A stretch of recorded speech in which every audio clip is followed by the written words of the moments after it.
Hello, and welcome. This is Wisdom for Life, and I am your co-host, Dan Hayes, and we have our illustrious other co-host, Mr. Dr. Greg Sadler.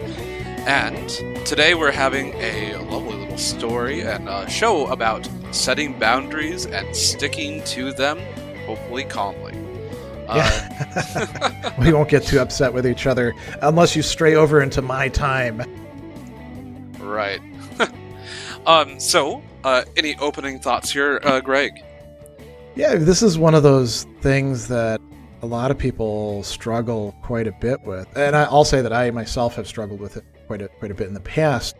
How do you set and maintain healthy boundaries with other people who may try to get over on you, or maybe taking more than their fair share, or sometimes just don't know that they're doing things that are negatively impacting you? How do you do that without, say, appealing to anger as the motivator to do that, which is not a very healthy way to set boundaries.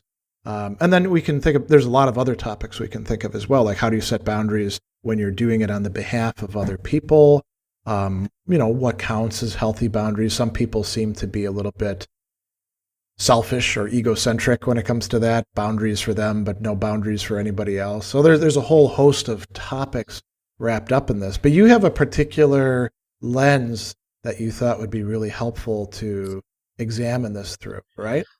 Yes. We're going to, for the most part, kind of look at this through the idea of Stoic action. And I'll get to that in just a moment, but I did want to expand on that. We're going to talk a little bit also about setting boundaries for yourself as well, and the difference between that and the external boundaries that we set for other people, and also the way in which we actually do this, the modes of setting boundaries.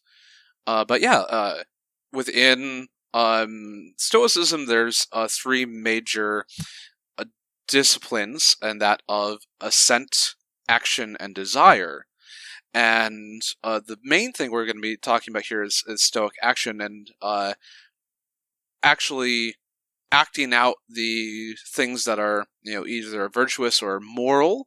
But this is also based in the idea of what do you actually desire and what you accept to be true. And so that is your assenting or accepting of the world around us, as well as the desire of things that are actually under our control and not desiring those things that are not under our control. Yeah, and so the three disciplines that you're talking about, Epictetus is the place that we go, his discourses for hearing about them, but it seems like he didn't come up with these. This is something that was a well-established idea in Stoicism, and since we just don't have that many Stoic texts, that's the place that we go. So I'll ask you a question, but first I just want to clarify for our listeners that when we're talking about these disciplines, these are things that you could think of as fields of study, and the word that we translate as discipline is actually topos, which does mean a field that you would engage in study of and that would transform you as a person. And so the field of action, it also includes the study of choice so that we can learn how to make choices better and prioritize. Sometimes we can't have everything that we would like to have, and we have to choose between different goods, or we have to figure out what's the worst evil so we can avoid that. And the other thing I can't have it all, Greg? What is this? Well, we're Americans. Maybe you can have it all. I don't know. I mean, if you do, let me know, because that would be you would be the first person I ever met who did. But yeah, and that's, I mean, you're talking about setting limits for yourself. I think that's something we should come back to as well. we can't have it all. So we actually do have to set limits to ourselves as human beings. But the other thing I wanted to say with the discipline of action is Epictetus says this involves our duties or moral obligations, the things that we owe to other people, and we could even say owe to ourselves. So the things that, another way of translating duties is appropriate actions, the actions that are called for. And I think we'll spend a good bit of time talking about how that fits in with setting boundaries as well. So, how does this discipline help us to identify what good boundaries are and then set the boundaries and then stick with them? What do you think? Well, first, I guess I want to define boundaries a little bit, and I found a really interesting quote from Aristotle about defining boundaries of a thing as the first point beyond which it is not possible to find any part of X or the thing, and the first point within which every part of the thing is. And okay. So that's very metaphysical. Yeah, but it works, I guess, a little bit more intuitively for physical objects, but is definitely still applicable within this, that you have certain, especially interpersonal lines in which you are going to define your behavior by. Yeah. And so if you do that, let's consider an example. What's a case in which somebody has to set a boundary for another person to observe that may be transgressing that boundary? Conversation, right? Here's a great example. You ever had the kind of person who, when you tell a story, they've always got a better story and they tell it immediately after yours? Mm-hmm. And so like you went, I don't know, on a vacation to some little place, and then they went to a bed and breakfast that was even better than the bed and breakfast that you went to, right? And so you recognize this dynamic, and then after a while you're like, hey man, when I'm talking and telling a story, you keep on jumping in and undermining my story. I don't like that. So now you're setting a boundary, right? Mm-hmm. And so now, how do you make the boundary clear to them? You say, when I'm talking about something, I would really like if you've done something similar, you just like keep that to yourself for the time being, or maybe only do it one time out of 3, because what you're doing right now is really getting on my nerves. It almost seems deliberate on your part. So how would that fit in with this limit thing? What would be the stuff that's on one side and the stuff that's on the other side? Would it be like appropriate behavior is on one side and inappropriate behavior is on the other side of the boundary? Yeah, and I think maybe it's easier to use an example where there's like a really clear demarcation, because within this particular example, it is not always clear. It requires a multitude of instances to define that is actually a problem. Yeah. Whereas, they're, I guess, easier for certain topics that are just kind of taboo to talk about. So in polite company, usually there's the idea of what money, politics, and religion, don't talk about them. That I guess that changes for some people, but there's definitely like, you're not going to talk about, with regular company, like one's intimate details of their sex life. That just is rather gauche. And so that's a really bright line, so we can move back from that. But that is at least a thing. It's like, yes, I don't want to talk about that. And it would be a point where it's like, either say to the person, I'd rather not talk about that, or just remove yourself from that conversation.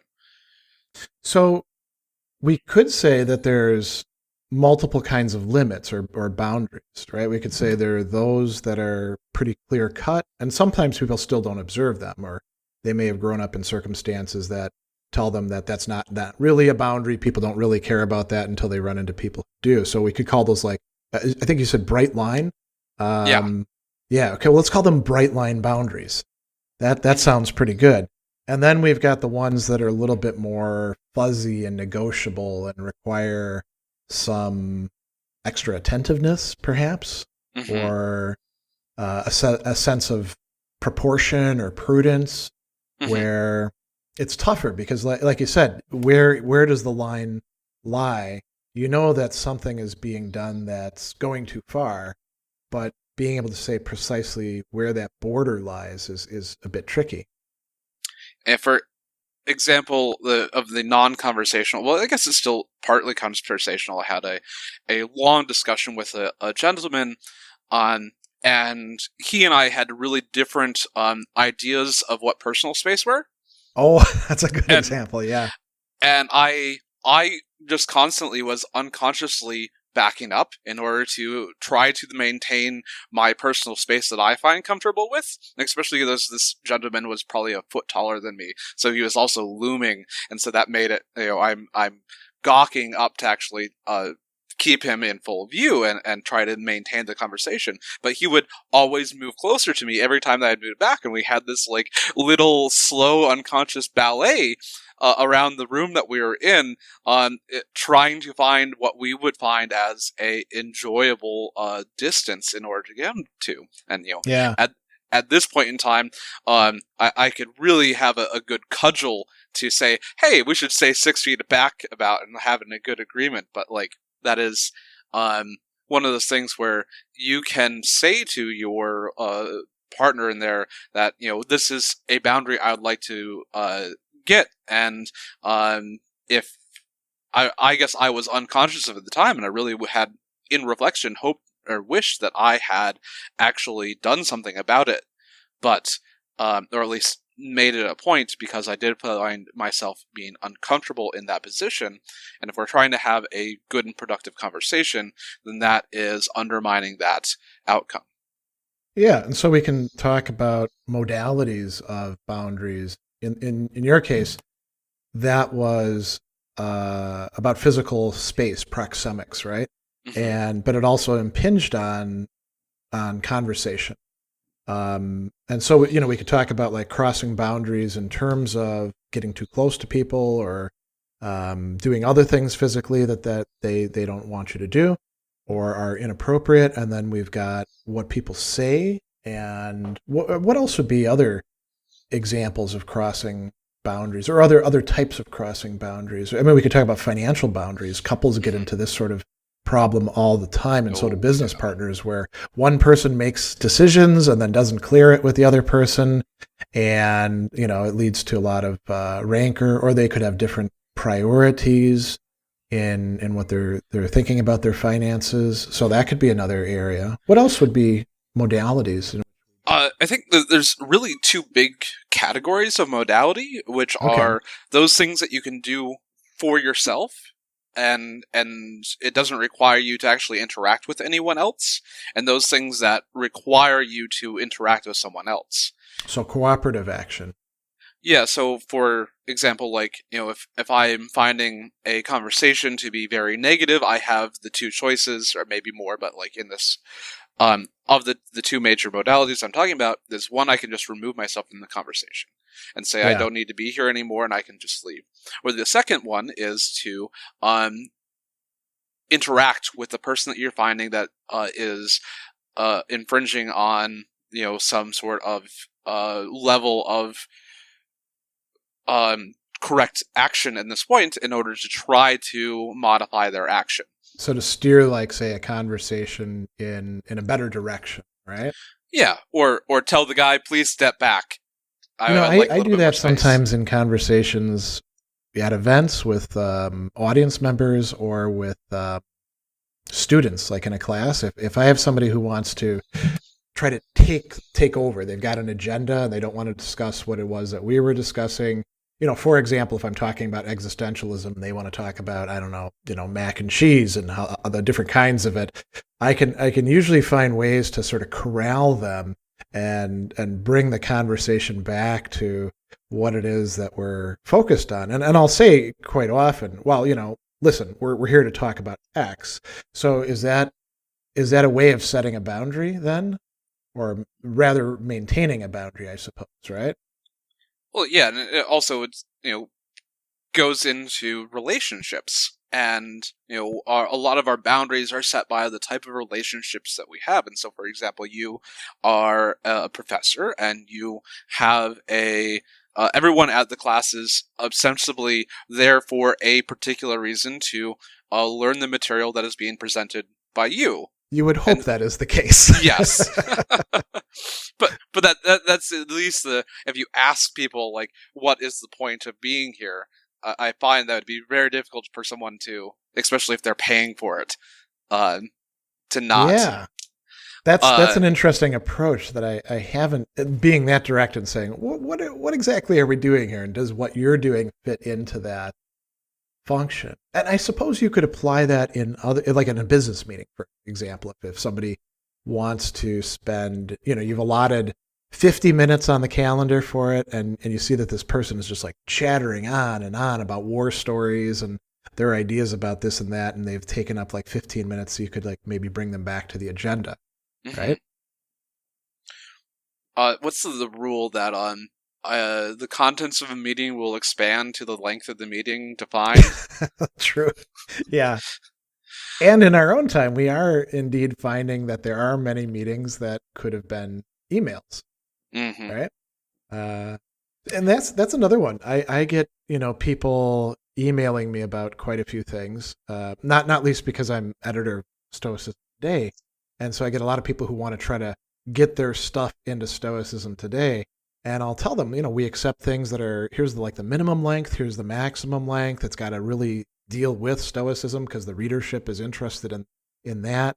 And I do get, quite a few people who are just pitching me content because they want to get their stuff out there anywhere. And there's some, I have to do pushback, I have to say, well, it's not going into the online journal because you're not fulfilling these requirements. I'd be happy to see you, do that, and that would be really great. And I would say like 3 times out of 4, they don't do it. They abandon the effort. But then I do get some who will, jump through the proverbial hoops, which aren't just, it's not just making somebody dance around for the sake of doing that. It's to try to produce a good result for the readership of the journal, to provide them with something that tells them something new about how to apply Stoicism. And actually that leads me to another question. When we're laying down boundaries, should we look at them as like, well, I've set down a boundary, it's there, fences have their own sort of rationale to them, hands off, back off, you have to observe this, or should we be focused on what the good, the purpose, the end of setting the boundary is, or does it vary from case to case, do you think? I think for the most part, I would go to the ends, the telos, okay. What is it actually producing? So if you just set down a boundary and just say, well, that's my boundary and I'm sticking to it regardless, and the boundaries results in really bad outcomes or the outcomes that you weren't expecting, then it's a time to reassess those boundaries. And you can only do that in terms of what the point of the boundaries are, right? Right. I guess what are examples of the other position, like countries' boundaries, or? No, I was thinking that in some cases, maybe in like specific situations, you don't want to be like bringing up to mind, well, what was the whole point of this in the first place? You want to be able to maintain some of these fairly automatically. So for example, in our time of COVID and social distancing, if I go outside, I'm walking the dog, and somebody wants to come up to me to chat, and they're coming they're coming closer than 6 feet, I shouldn't have to like think out, okay, what was the point of this boundary before? I should just maybe say to them, hey, back up. You need to get away. You need to move back to at least 6 feet away. And so I think maybe our routine boundaries, maybe some of them should be more deontological in the way that we approach them, where we say, oh, the rule is the rule.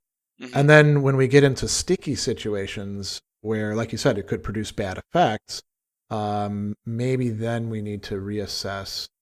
And I think that in a lot of cases where we are willing to reassess, we could also be taken advantage of people who are like, well, if you'd accept this, then you'd also accept this.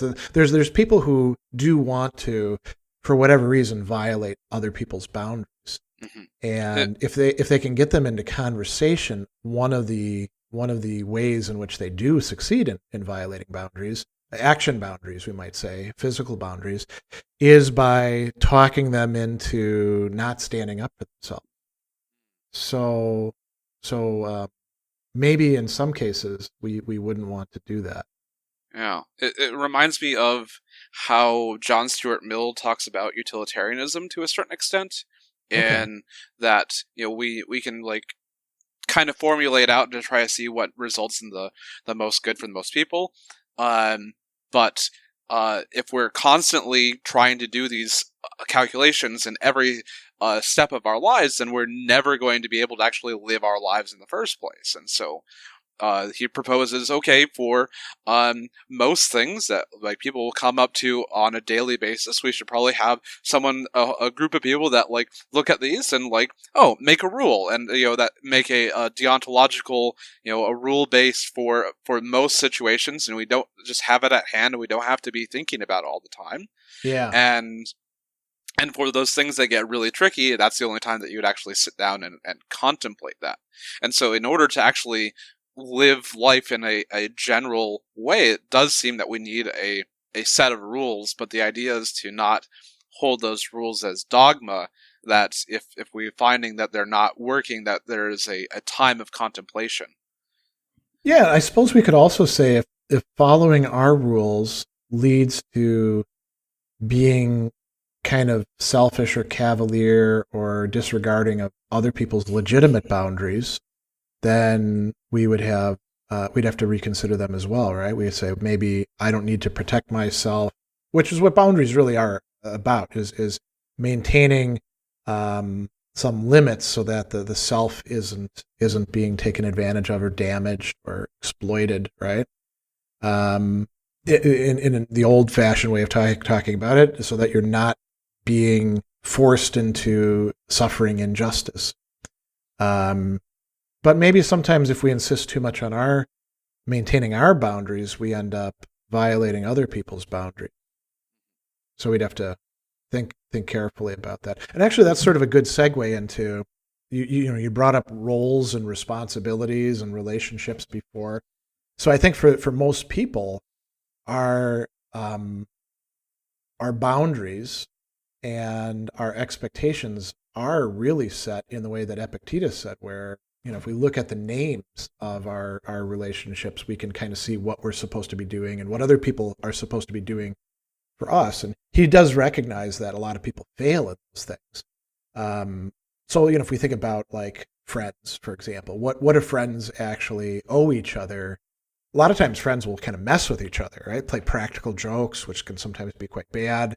Maybe they're not really friends if they're willing to go too far, or they say embarrassing things to each other. But that also seems to be a little bit of the intimacy involved.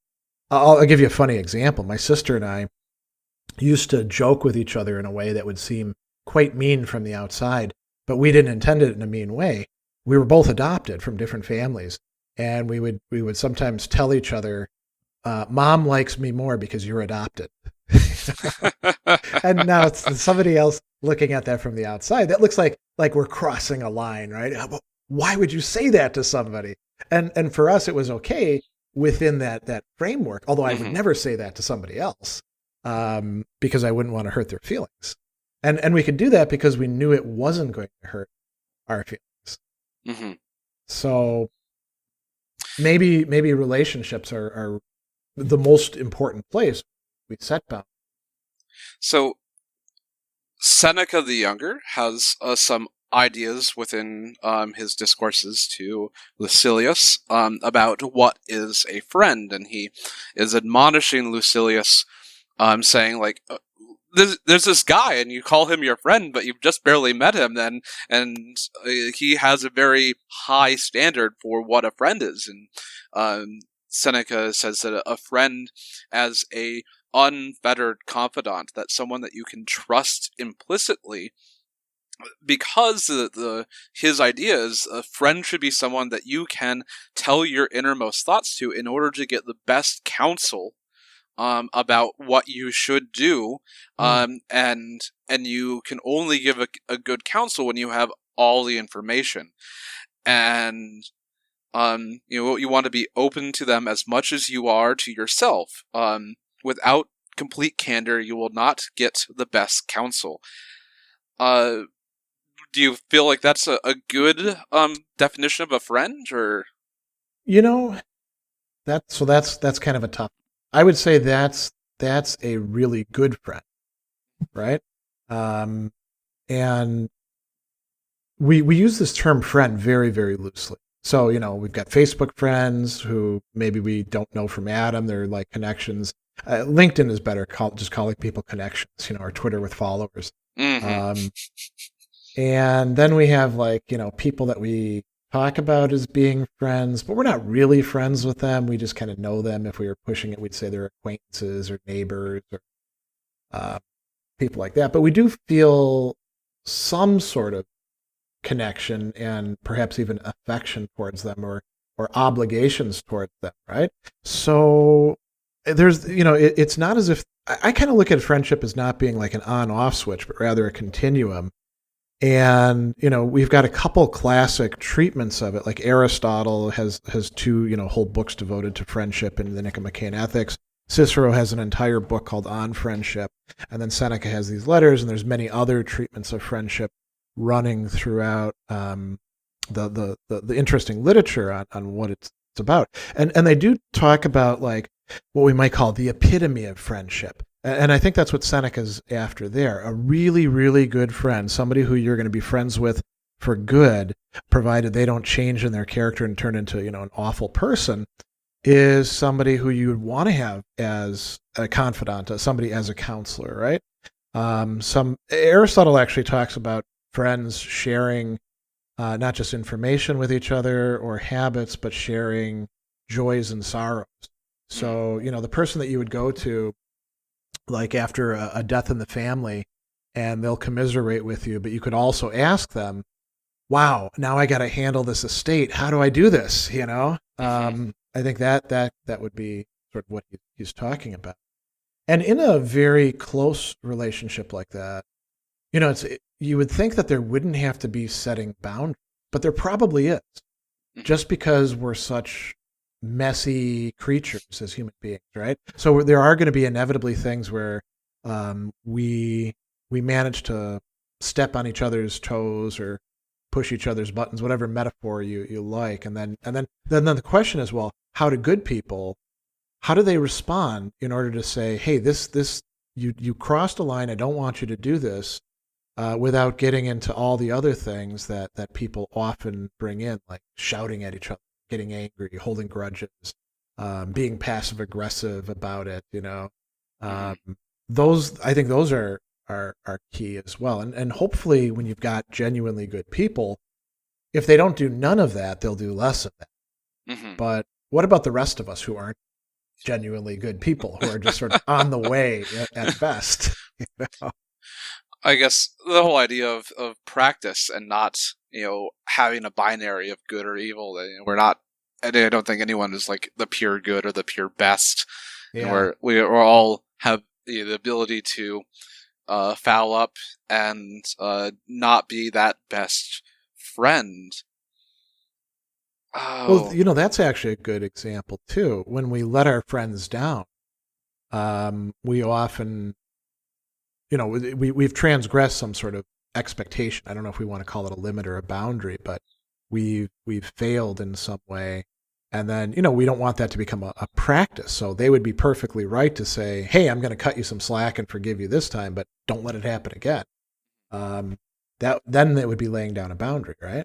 Yeah. And communication is very key in maintaining these relationships. If you're feeling like your boundaries are constantly being violated, but you don't actually articulate that your boundaries are being violated, then you're just going to become more and more incensed at these, boundaries that you're holding for yourself, but are not actually doing anything to maintain them. Yeah. So let's talk about when somebody is trying to set or maintain or call somebody's attention to a boundary. What are the good ways to do it, and what are the bad ways to do it, and why are they good and why are they bad? Mm-hmm.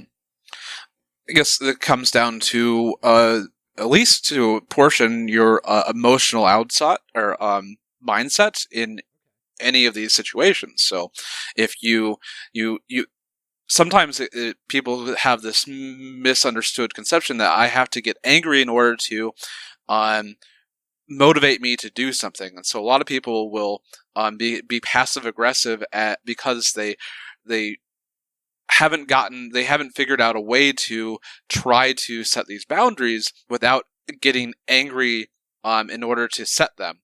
And so they'll like kind of seethe, and they'll do little things that are slights against the other. Yeah. And the idea is to try to look at this as without that angry lens, to say I need to know how to calmly react to these situations without letting my emotions get the better of me in the situation. It's interesting. You bring up anger, and I think there could be other emotions, but anger is probably the biggest one involved in this pushing back, right? Mm-hmm. I have a lot of people that I've seen when I push back and I'm not angry, and I know the difference between when I am angry and when I'm not, because I do struggle with anger. And there'll be plenty of times where I'm pushing back, like in the properly Stoic way, where I see that it's the right thing to do, and practical reason says, hey, say something to this person. I'm not actually angry. And they interpret me as being angry. And now, sometimes it's on the internet, right? So, Mm-hmm. like somebody, for example, people will like leave a comment on a video, and I'll be like, well, no, you're wrong about that. Here's what Aristotle actually says. And they'll be like, why so angry, bro?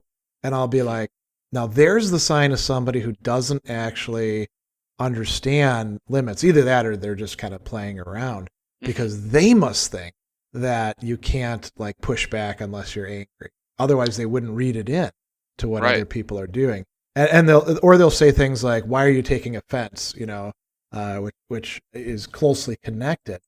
And women run into this problem more than men do, right? If they push back, they often get interpreted as being mean or angry or cynical or whatever it is. I mean, that can happen to men as well, but it's definitely a problem on the internet, in the workplace, and I think also in relationship. And I think this comes to the idea of like consistency is key within your boundaries. And if the only time that people are seeing people setting up boundaries is when they are angry, then they do make this connection, this false connection.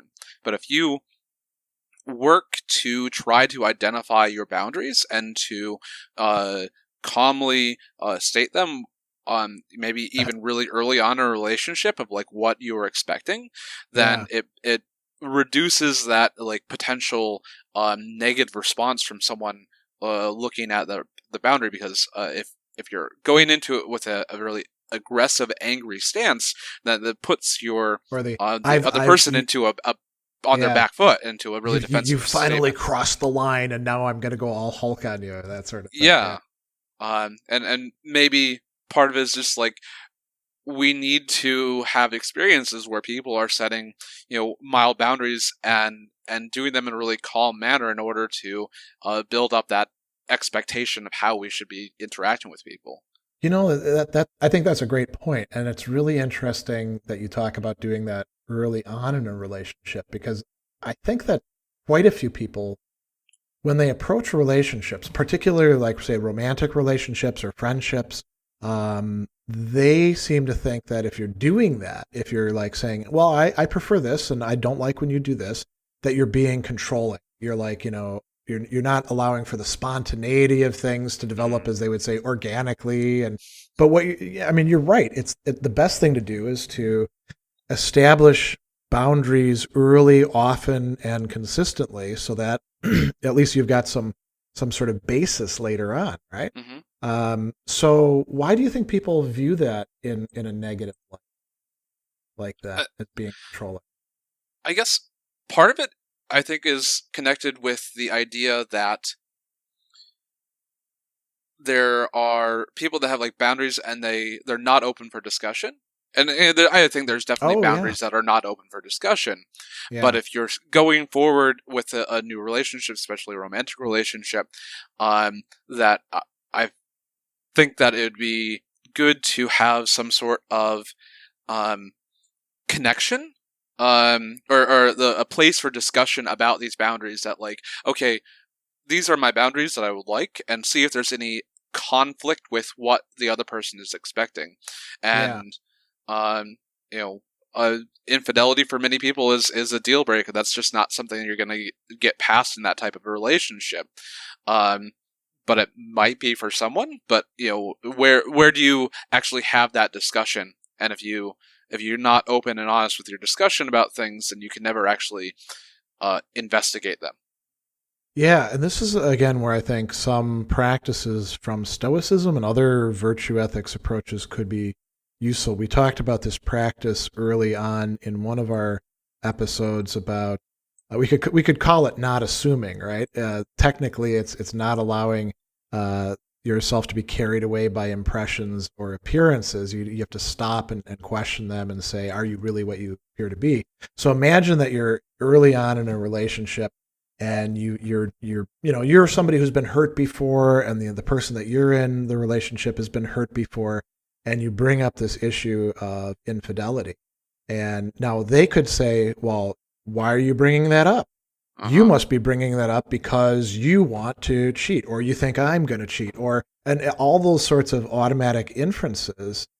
Those are what get us in trouble a lot of the time, right? So this, well, we won't talk about that. And I think actually there's quite a few relationships where there's what they call landmines. Well, we're not going to talk about that subject. We're not going to talk about that subject. And, I think some people actually kind of like that, but most people don't. And it makes for things feeling kind of restricted and restrained unreasonably. And it stands in the way of intimacy or friendship or whatever we're going to talk about. Go ahead. I was thinking of talking about a lot we've been talking about has to do with our relationships with other people, but I think we should also really talk about how we set moral standards or for ourselves, and how are we going to set those boundaries about what we will do and won't do for ourselves. And I guess to grab into the friendship a little bit, if you are friendly and loyal to someone, what is your reaction to when they ask you to do something that might be immoral or vicious? Where are your lines in comparison to the relationships that you have? You have to choose which one that you're going to value more. Yeah, and I think sometimes the advice that people like Cicero give are helpful. For example, in On Friendship, he says, well, a real friend is never going to ask you to do anything that's shameful or immoral or unjust. And then you can say, well, okay, that's great. So now I know that this person isn't a real friend, but I still do need to hold on to this relationship. So what do I do, Cicero? I think he's willing to say, well, in a lot of cases, you just got to walk away or be prepared to walk away. And it's interesting. So this is a bit of a tangent, but in business negotiations, I mean, I've noticed this, and a lot of other people have written about this. The very fact that you're willing to say, even though this is going to be a sacrifice for me, I'm going to end this relationship and walk away from, say, a deal, or leave a job, or fire somebody, or something like that, will quite often lead to people not pushing and saying, oh boy, they're taking this seriously. I'd better get my act in gear and figure out how to make this right. And which isn't to say that we want to engage in a kind of brinksmanship for its own sake. We could even talk about limits on that. Maybe you only get to pull that, hey, I'm going to walk away if you do this every once in a while, or maybe only once in a relationship. But the willingness to say, I'm not going to cooperate is very important. And to go back to the point that you were talking about, limits for yourself, those are the limits that I think you would really need to have set out before you get into the situation. So maybe something like negative visualization applied to relationships would be important as well. Yeah. And especially when we're talking about family, and we're talking about Cicero and their friends, and you can walk away from your friend, but it becomes even more difficult when there's a family member asking you to do something that might you consider me vicious or immoral Yeah. in this sense, because you've got that even stronger tie usually. And usually to disrupt that tie means disrupting ties within the larger family too. Correct. And so, like, you really need to, as you said, negative visualization, look at, like, what your family could ask you to do that you would regularly consider immoral, and would you do that for the sake of your family? Yeah. So that leads into something that we were thinking about talking about in this particular time: social distancing and quarantine and hand washing and all these sorts of things that we're supposed to be all observing, or wearing masks is another prime example. These are all, in some respect, kind of physical boundaries and limits. We wear a mask so that we're not breathing in things that other people are, and we're not subjecting them to whatever it is that we might be exhaling. We're saying stay 6 feet apart. I mean, some people are saying stay further than that, but that's the recommendation. By going into, quarantine or whatever we want to call it, isolation, we're separating ourselves off from others, not opening doors, things like that. We've got all of that going on top of the usual stuff of having to maintain normal boundaries psychologically, in action, in words, in all these other ways as well. So I think there's some new problems that are being posed, right? Because what if you live in a household where one person doesn't want to follow the rules? Mm-hmm. What do you do in that case? Now it's no longer just a matter of, say, one's own psychological health. It also has to do with physical health as well. And so this, I'd say, goes back to that, like, Stoic discipline of action, and at this point in time, like, there's not the ability for you to just remove yourself from the situation. You need to go and act in order to try to bring about a better outcome, because it is the just thing to do to just as the idea of, like, what people treating people how they should be treated. And if, especially if someone's, like, immune compromised in your family, that your actions are directly impacting the potential health of someone that you live with, and because you have this obligation to each other in that you're cohabitating, that means that to a certain extent all of your fates are connected, especially through health. And that you are forced in that instance to expand the idea of what your actions are actually impacting, not just your own. You are not an individual actor here. So in setting down limits to other people, say getting too close to you, you are also maintaining limits for other people as well, who may not be there in the room, but may be sharing the same space with you later on. Right. Yeah. So I think you're right in talking about this as a matter of justice. And, another idea that this made me think of, and we'll have to do a little bit of unpacking of this because it's a technical term, is oikeiosis, which literally means, like, becoming neighbors or becoming, affiliated. To appropriate. With other people. And the Stoics talked about these circles. The most intimate circle is us and our close friends and family, and then we have our neighbors, and then we have the people that are in the same political community as us, and then ultimately it goes out to the whole human species. And I mean, it's similar to, you talked quite a bit in the past about Buddhist metta meditation, that you see the connections between these as well, so maybe that would be a good thing to bring up here.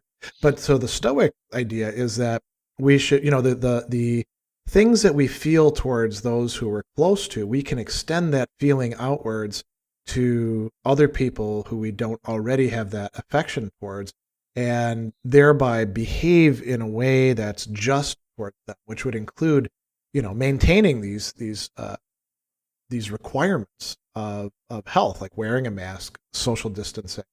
So by doing that, I'm not just maintaining limits for myself or my close family. I'm also doing it for the neighbor who I don't know down the hall, who I'm not messing things up for, or the fellow citizens of Milwaukee in our case, who we don't know, right? Yeah, and I think that, like, because we are social creatures, and for most people, people will, oh, what is the crowd doing? And oh, there's like what the tipping point, 10%, I think. If you can get 10% of the population to do something, it becomes like, okay, it's cool okay for me to actually go do that itself. And so Yeah. the more people that you see like wearing masks and maintaining social distancing, the more it becomes a norm that can be accepted without the fear of being, I guess, ostracized or something. Interesting, yeah.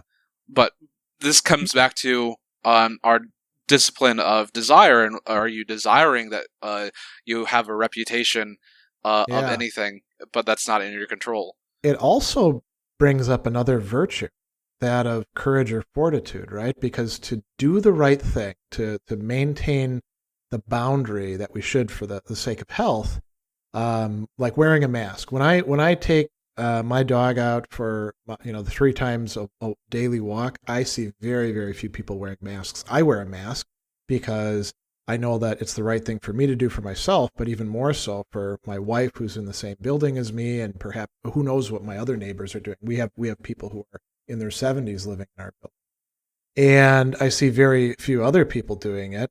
But I know it's the right thing to do, and so I do it. I don't have any problem myself with that, but I could imagine that, say a 20-year-old who's more swayed by public opinion and not wanting to be uncool or something like that, they would need fortitude in order to do the right thing. And so that virtue is particularly important as well, not just justice. Mm-hmm. That's a very good point. So what should people do who live in a building or are in a household with other members who are not, say, staying in? I read an interesting thing where there was a woman who talked about her husband, and he has this drinks with his golf buddies outside, and then invites them into the house, and she's like, "What are you doing?" Mm-hmm. And you're bringing in people who could be sick. We don't know whether they're carriers or not. And he's like, "Well, they're my friends." Mm-hmm. And so then she's faced with this quandary. What should I do with this guy? And she even asked, should I be upset? And I think the answer is yes, she should be upset in the sense that, it was wrong for her husband to do that. She doesn't necessarily have to get, irate and angry and like say burn all of his clothes or start shouting or something like that. But the appropriate response on her part would be to say, well, if you don't value your health and you think that hanging out with your buddies is more important than our health, I guess you got to sleep in the guest room and use this doorway, and you're not coming in the kitchen, and you better figure out some bathroom arrangements because you're not using this one. Hopefully they have 2 bathrooms in their house or something like that.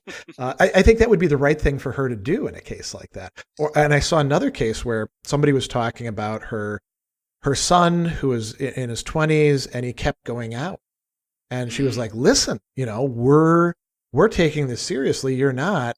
You're going to have to find another place to stay. You want to hang out with your friends? You're going to have to go hang out with them. So, what do you think about cases like that? I absolutely agree that, like,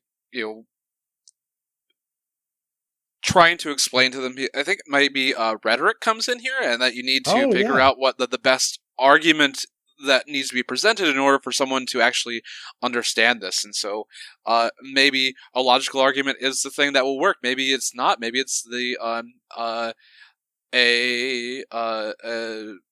morality. Appeal to emotion. Do you? I don't know. You want to say you're the son, and it's like, do you want to see your mom die or something? That's a little bit. I don't know.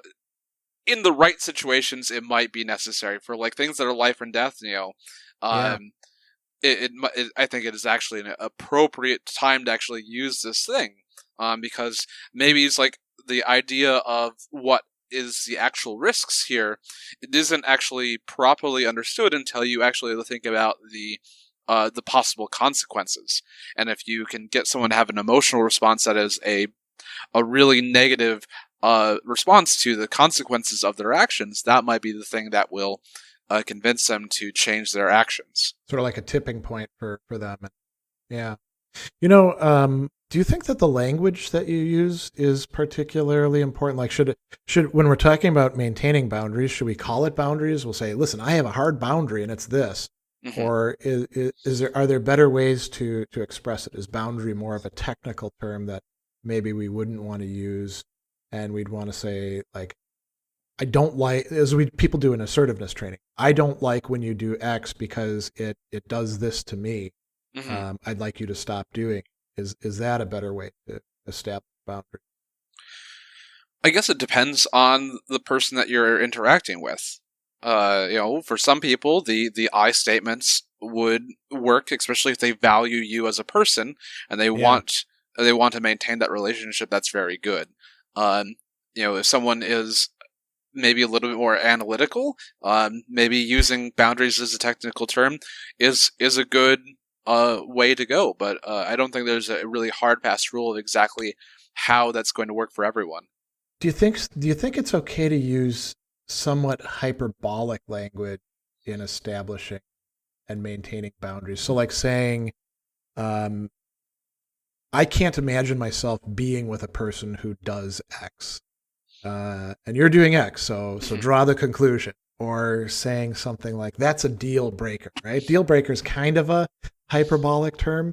Should we avoid that? Or do you think that maybe that's what's sometimes needed in order to get across to the person? Sort of like, when we talked about this before, when Seneca says the judge it's okay for them to appear to be angry when talking to the criminal. They shouldn't be angry in handing down the sentence, because then they're going to sentence them badly. But it's okay if they kind of scare them into not doing bad action. Mm-hmm. Is it okay to like say, hey, back off, in that sort of way? What do you think? I guess it once again goes back to relationships and what is the relationship between the two, what is expected from that relationship, and the way that results in the best outcomes. And I guess if we go back to like the romantic relationship, there are definitely going to be certain things that, and also certain partners that you do need to say, like, this is a hard boundary, that it's not going to be something that's going to change. This is a deal breaker. But really, it kind of depends on the person, and especially with the relationship, this is someone that you are expecting to spend a significant portion of your life with, and if you are living in a relationship in which you are daily feeling like your boundaries are being transgressed, then you should that's not a good way to be living with a person. Yeah, you're being dishonored or devalued or taken advantage of. Yeah, it's not going to lead to a happy life. Yeah, I think that makes perfect sense. So I know we wanted to talk about a practice to recommend to people to give a try to, that they can apply. Mm-hmm. Do you want to do that, and then I'll mention the book recommendations at the end, and we'll do our final thought. We wrap up the hour. All right. So this is a practice called "How Can I Practice Virtue Here and Now?" And so from the Enchiridion. Spoken by Epictetus, written by Aaron. For every challenge, remember the resources you have within you to cope with it. Provoked by the sight of a handsome man or a beautiful woman, you will discover within you the contrary power of self-restraint. Faced with pain, you will discover the power of endurance. If you are insulted, you will discover patience. In time, you will grow to be confident that there is no single impression that you will not have the moral means to tolerate. And so what does that mean? To experience and to try to make the best decisions about how you should act in every moment. And sometimes this requires some practice and training, and you could think and call forth situations where, say if you're in a relationship and you call forth the idea of a beautiful partner that you might want to renege on your your commitments. That you need to actually make sure that you are making the right choices for the right reasons. One of the things I like about this quote is it seems like Epictetus thinks that we already have, if not the full-blown virtues within us, we certainly have the seeds or beginning points of the virtues, and that they're available to all of us as human beings as part of what it means to be the kind of things that we are, rational animals. So that I've already got some courage inside of me. I've already got some justice. I've got some wisdom. I've got some temperance. But I need to look inside and say, where is it? And what does it look like? And how do I apply it in this situation? Yeah.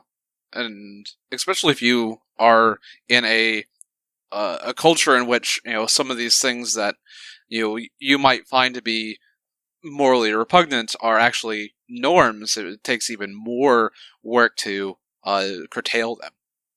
There's that, and I think a lot of people have the idea that when a strong emotion comes there, or a strong desire, it's just there and there's nothing they can do about it. They don't have a choice, they have to follow it, and then afterwards they have to pick up the pieces when they've screwed up. And so Epictetus is saying, no, you actually do have a choice. I mean, you can just follow it along and see how that works out for you, or it's going to be difficult, but you can take this bit of virtue inside of you and start practicing it and applying it. Another thing that he doesn't say here that I think kind of fits in, we have to figure out what virtue we need in the situation, right? If it's, so the example of like the potential opportunity to cheat, you don't need courage in that situation, right? It's because that would say, hey, yeah, take the chance. What you need is temperance or self-restraint or moderation, right? Or justice. And once again, the virtues are wisdom, justice, courage, and temperance. Those are the cardinals, yeah. Yeah. Should we make a few book recommendations? And absolutely. Some final thoughts? Go ahead. Aristotle's The Nicomachean Ethics. Wow. Which is probably Aristotle's greatest treatise on ethics and how you should be treating people, justice, and a lot of his ideas of golden means. Yeah, and then Cicero's On Duties and On Friendship we referenced. We also talked about Epictetus, so the Enchiridion and the Discourses. And then you brought up Seneca as well, and his letters to Achilles. Any other, or any last thoughts? Because I see our time is winding down. Yeah. I think this is a very wide topic, and we might come back to it in the future, but it is, I think, really a paramount to maintaining good relationships, not only with your significant others, but just in general, your friends, your family, and in general life, even at work or any other social gathering that you might find yourself. Yeah, and so to come back to where we started, this is part of the Stoic discipline of action. Virtue ethics can be extraordinarily helpful in learning how to set and identify and maintain limits. And like Dan was just saying, this is an essential part of being a human being and developing in our social nature. All right. Thank you very much, and have a lovely day.